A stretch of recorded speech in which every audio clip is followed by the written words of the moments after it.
Irmãos, estamos de volta para a nossa aula de Pentateuco, introdução bíblica número 1, estudando os 5 livros da lei, Gênesis, Êxodo, Levítico, Deuteronômio, 5 livros da lei, né? 4 escritos por Moisés e o Deuteronômio com certeza começou com Moisés e acabou com Josué ou outro escriba qualquer. Estamos falando do dilúvio, falamos da arca, agora a aula número 13, nós vamos falar, na número 12, né? Essa é a número 12, vamos falar dos animais. Como é que tantos animais couberam na arca? Nós sabemos que nós temos mais de 1.250.000 espécies de animais. Como é que pode ter tanto de animal caber na arca, que cabia mais ou menos 120 mil ovelhas, que cabia mais ou menos aí uns 300 e poucos containers, né? Então vamos ver o que Deus disse aqui no Gênesis capítulo 7. Voltando sempre a dizer que a Bíblia explica tudo. Se você ler aqui, você vai entender tudo. Não tem ciência, não tem tecnologia, basta ler aqui, você vai descobrir tudo. Ó. E depois então, capítulo 7, 1. Deus mandou Noé entrar na arca e disse: de todos os animais quadrúpedes limpos, tomarás contigo 7 pares de cada um, o macho e a fêmea. Mas os animais quadrúpedes que não são limpos, somente um par, o macho e a fêmea. Das aves do céu, 7 pares de cada, macho e fêmea, para manter a vida e suas sementes sobre a face da terra. Porque depois de 7 dias farei chover sobre a terra, 40 dias e 40 noites, exterminarei da terra todas as criaturas que existentes que fiz.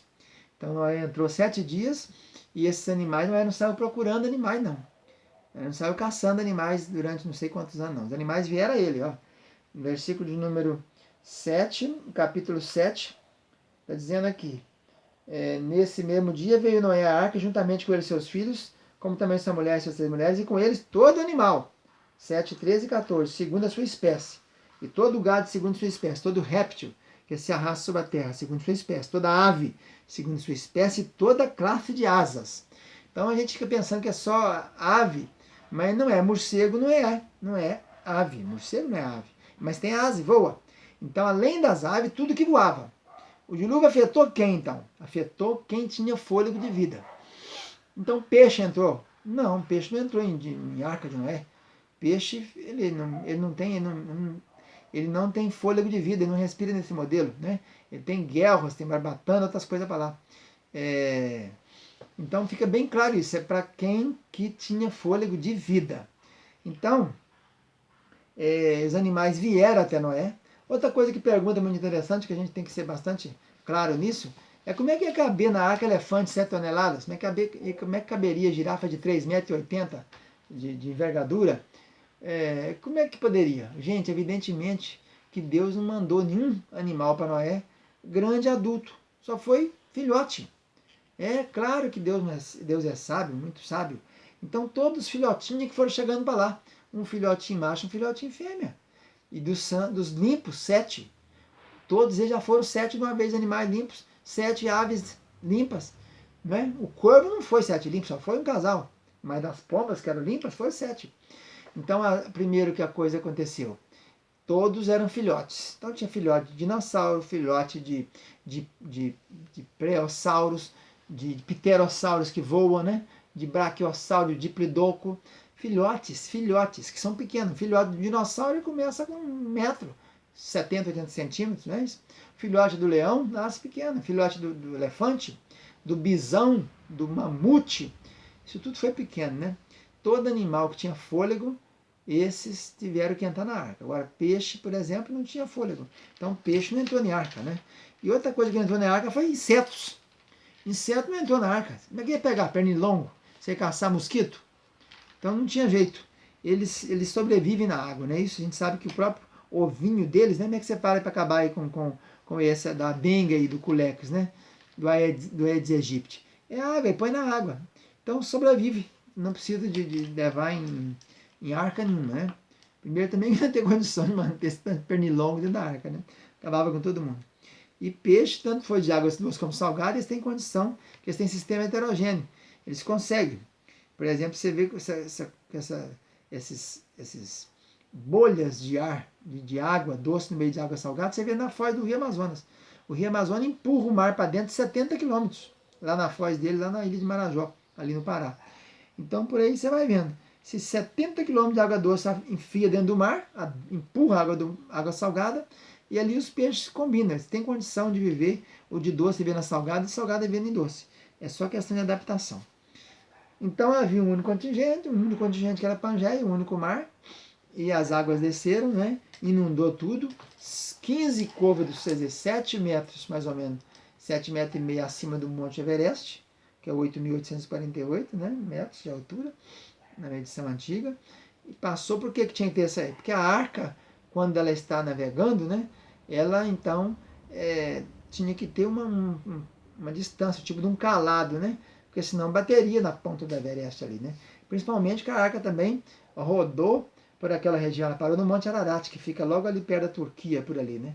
E você andando para lá, você vai para a Ásia, onde está lá no Himalaia, na Cordilheira do Himalaia, você vai achar lá o pico do Everest. Então, a arca tinha esse peso todo, e se ela tinha 3 pisos, ela boiava acima de 6 metros e tanto acima do Everest. Nesses 3 andares, claro que os animais vieram até ele, e ele pegou primeiro os animais mais leves, com certeza, e depois o terceiro piso. Então ficaria Adão, o Noé no terceiro piso, com a mulher dele com os meninos, sem cão e Jafé, e os animais mais leves, tipo aves, etc. No segundo piso, um animal menos pesado, e também os alimentos que ele ia levar, e no terceiro piso, com certeza, iam os animais mais pesados, os animais mais fácil de hibernação, né? E esse terceiro piso, o segundo, com certeza pelo peso da arca, é igual um transatlântico, né? Você pega um transatlântico de 15 andares, 20 andares, quem viu o filme Titanic, viu um filme daquele, um transatlântico daquele tamanho, muita parte, quase a metade da parte dele fica para dentro d'água. Então o mar está aqui, ele começa a navegar aqui.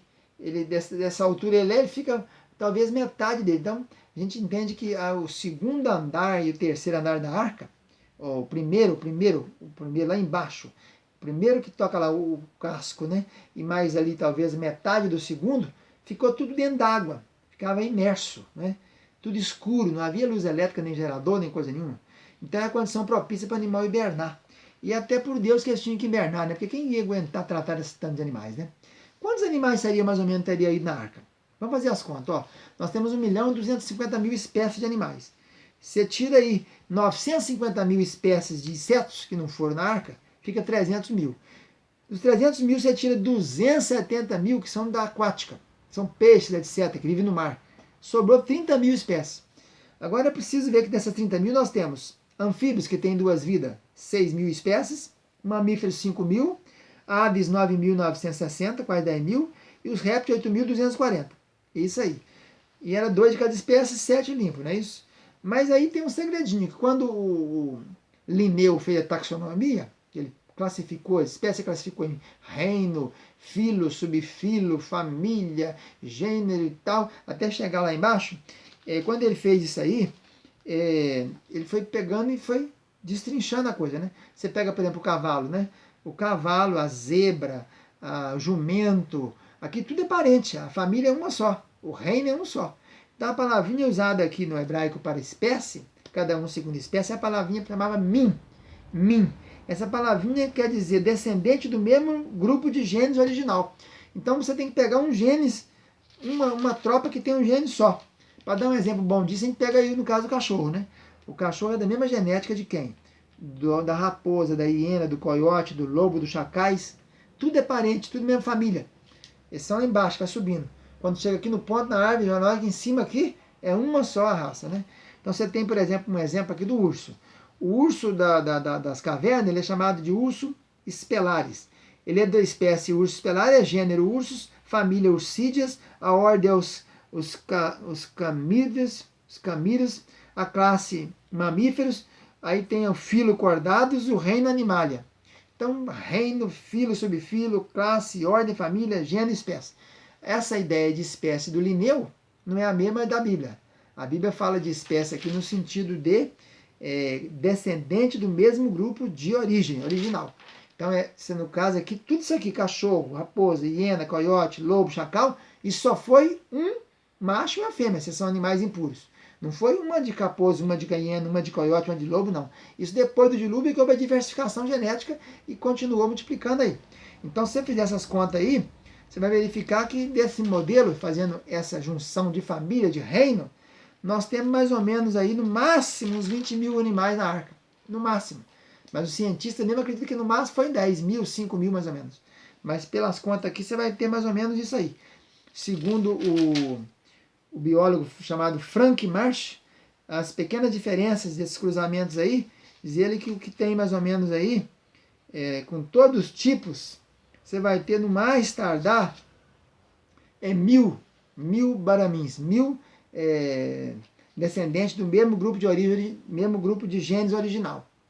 Se você filtrar tudo e vir para o reino, em vez de ficar lá embaixo, for juntando tudo que tem as características mesmas, você vai achar mais ou menos no máximo 1000 diferentes em si mesmo do outro. Diferente que seja de outro ramo mesmo, não desse monte de parente do outro, primo do outro, como a raposa de coiote, chacal, etc.